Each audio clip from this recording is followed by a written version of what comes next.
ምርር ሲለን ለመውጣት ሞክረን አፈሙዝ ተደቅኖብን ተመልሰናል። በደኬምቤ ካምፕ የሚገኙት ኢትዮጵያውያን ወደ ሀገራችን ለመመለስ ከመንግስት ምላሽ ባለማግኘታችን በራሳቸው ወደ ታይላንድ ለመመለስ ሲሞክሩ በድንበር ላይ መሳሪያ ተደቀነብን ሲሉ ተናግረዋል። አሁን ባለበት ካምፕ በአስቸጋሪ ሁኔታ እንደሚገኙም አስረድተዋል። በእገታ ብዙ የቆዩት ስደተኞቹ በመቆያው ለ45 ቀናት እንዳሳለፉ ይናገራሉ። እነዚህ የሀገራችን ዜጎች በቁጥር 725 ሲሆኑ 475ቱ ስም ለኤምባሲው ተዘዋውሯል። 225ቱ ግን ፓስፖርታቸው በአጋቾቹ እጅ ስለሆነ ኤምባሲው ሊቀበልላቸው አልቻለም።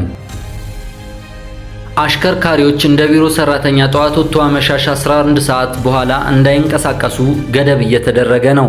በሀገሪቱ የተለያዩ ስፍራዎች ላይ እየተፈጸሙ ያሉ እገታዎችን፣ ግድያዎችን በአስቸኳይ እንዲቆሙ አሽከርካሪዎችና የታጋቾች ቤተሰብ ጥያቄ ቢያቀርቡም ባለፈው ወር መጋቢት 8 2017 ዓ.ም በኦሮሚያ ክልል ሰሜን ሸዋ ዞን ወረ ጃርሶ ወረዳ ልዩ ስሙ ኢልዶራ በተባለ አካባቢ ታጣቂዎች ከአዲስ አበባ ወደ አማራ ክልል ሲጓዝ በነበረ ፈለገ ጊዮን የህዝብ ማመላሻ አውቶቡስ ላይ እገታ መፈጸማቸውና አብዛኞቹ ተጓዦች ታግተው መወሰዳቸው ይታወሳል። ታፍነው ከተወሰዱት እገታ 1 ሚሊዮን ብር ከፍለው ስለተመለሱ አክስታቸው የተናገሩት ስማቸው እንዳይጠቀስ የፈለጉ የደጀን ከተማ ነዋሪ እገታ ዜጎችን እያማረረ ነውም ብለዋል።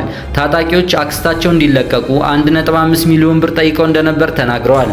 እገታው መፈጸሙን የሚገልጽ የድጋፍ ደብዳቤ ከደጀን ከተማ ከንቲባ ጽሕፈት ቤት አጽፈው ገንዘብ በማሰባሰብ 1 ሚሊዮን ብር አዘጋጅተው ለታጣቂዎች በባንክ አስገብተው አክስታቸው ከታገቱ 2 ሳምንት በኋላ እንደተለቀቁላቸው ገልጸዋል። ሁለት ወንድማማቾች የታገቱበት የክልሉ ነዋሪ ደግሞ እስካሁን እንዳልተለቀቁ ተነግሯል። ታጣቂዎቹ ለወንድማማቾቹ 2.5 ሚሊዮን ብር በላይ መጠየቃቸውን ገልጸዋል።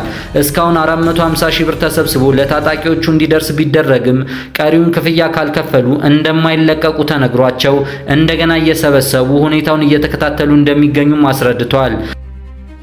በኢቴም ማጭበርበር አንድ ግለሰብ በተለያዩ አካባቢዎች ሰዎችን የሚረዳ በመምሰል የግል ኢቴማቸውን እየቀየረ በመስረቅ ከአካባቢው ይሰወራል።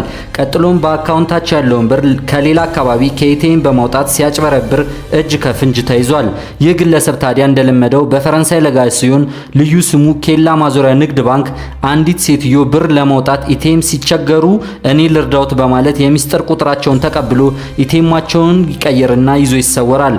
ሆኖም ከአካባቢው ሳይርቅ በባንኩ ሰራተኞችና በፖሊስ እርዳታ እጅ ከፍንጅ ሊያዝ ችሏል። በመንገድ ዳር ያለ ሀፍረት ሲሸኑ 50 ሰዎች የገንዘብ ቅጣት ተቀጡ። በአዲስ አበባ አዲስ ከተማ መርካቶ ዙሪያ በመንገድ ዳር ያለ ሀፍረት ሲሸኑ የተያዙ ሰዎች በብር መጠን በሰው 2000 ብር ተቀጥተዋል። የከተማው ደንብ ማስከበር ቢሮ ግልጽ እንዳደረገው የከተማዋን ደንብ ቁጥር 167 ህዝባር 2016 ገጽታ የሚያበላሸውን የመንገድ ዳር ከ50 ሰዎች በቅጣት 100 ሺህ ብር መሰብሰቡን አስታውቋል።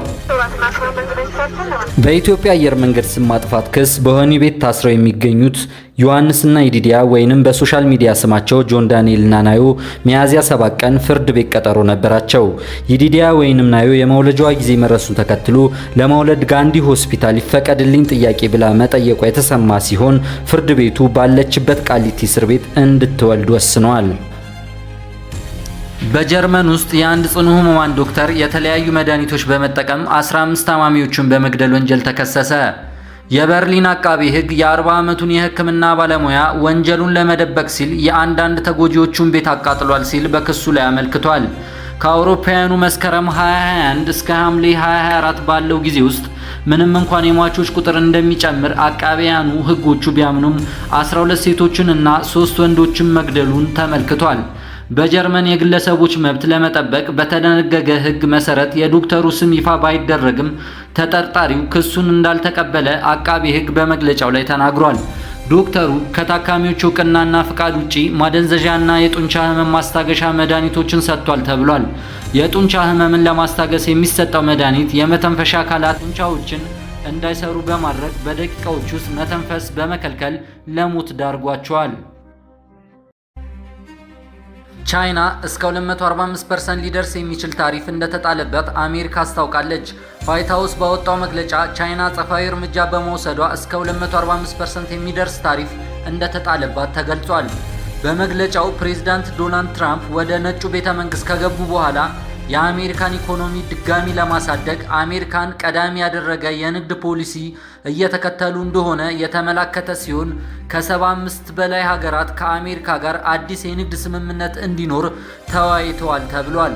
በውይይቶቹ የተነሳ በሀገራቱ ላይ የተጣለው ታሪፍ እንዳይተገበር የተወሰነ ስለመሆኑ ዋይት ሃውስ ገልጾ ቻይና ግን አጸፋዊ እርምጃ በመውሰዷ እንዲተገበረባት ሆኗል ተብሏል። ዋይት ሃውስ ጨምሮ ከወራት በፊት ቻይና እንደ ጋሊየም እና ጀርመኒየም ያሉ ወሳኝ የቴክኖሎጂ ቁሶች ወደ አሜሪካ እንዳይላኩ ከልክላለች ያለ ሲሆን በዚህ ሳምንት ደግሞ ለመኪና ሰሪዎች፣ ለኤሮስፔስ እና ለወታደራዊ ግልጋሎት የሚውሉ 6 የከበሩ ማዕድናትን ወደ ውጪ እንዳይላኩ ከልክላለች ተብሏል። ዛሬ ከሲግናል ቲዩብ ያዘጋጀነው ዘገባ ይህንን ይመስል ነበረ። በሚቀጥለው የተለያዩ መረጃዎችን ይዘን እንቀርባለን። እናመሰግናለን።